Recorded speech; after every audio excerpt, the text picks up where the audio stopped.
صحت کارڈ کے اجرا کی تقریب سے خطاب میں وزیر اعظم نے تندرستی کی اہمیت پر زور دیا۔ کہا کہ صحت ہوگی تو مخالفین کو شکست دے سکیں گے، صحت ہوگی تو کھیلوں میں کامیابیاں ملیں گی۔ شہباز شریف کہتے ہیں کہ صحت کی سہولتوں کا حصول ہر شہری کا حق ہے۔ 2016 میں نواز شریف نے یہ پروگرام شروع کیا تھا۔ صحت سے زیادہ زندگی میں کوئی اور چیز قیمتی نہیں ہے۔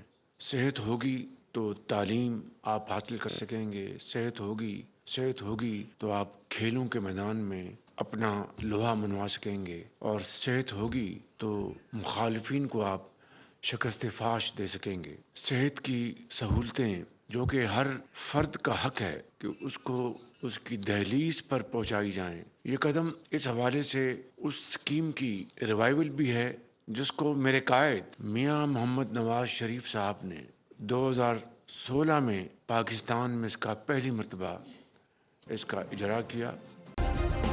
سبسکرائب کریں اور بیل دبائیں تاکہ کوئی خبر رہ نہ جائے۔